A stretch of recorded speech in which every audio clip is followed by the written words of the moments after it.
Hi friends, మీరు ఎప్పుడైనా బచ్చాల చారు తిన్నారా? తినకపోతే ఒకసారి బచ్చాల చారు చేసుకోండి. అసలు సూపర్ అంటే సూపర్ టేస్ట్ ఉంటుందండి. బచ్చాలు చేశాక అందులో పప్పులో నుంచి రసం మిగిలిద్ది కదండి, ఆ చారుని కొంచెం చింతపండు వేసుకొని చేసుకోండి. అసలు సూపర్ అంటే సూపర్ టేస్ట్ ఉంటుందండి. పప్పు చారు కంటే చాలా బాగుంటుందండి. ఒకసారి మీరు ఇలా ట్రై చేయండి. ట్రై చేశాక ఎలా ఉందో ఖచ్చితంగా కామెంట్ చేయండి, ఓకేనా? ఏం లేదండి, ముందుగా స్టవ్ ఆన్ చేసుకుని గిన్నె పెట్టేసుకొని ఆయిల్, ఆవాలు, జీలకర్ర, ఆనియన్స్, ఎల్లిపాయలు కూడా వేసుకోండి.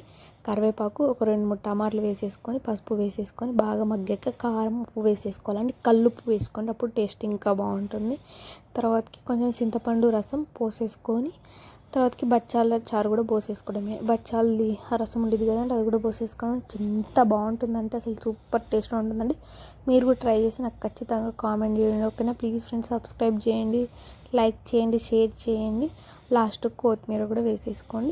ఇంతవరకు నా వీడియో చూసినందుకు చాలా థ్యాంక్స్ అండి, ఓకేనా ఫ్రెండ్స్? బాయ్.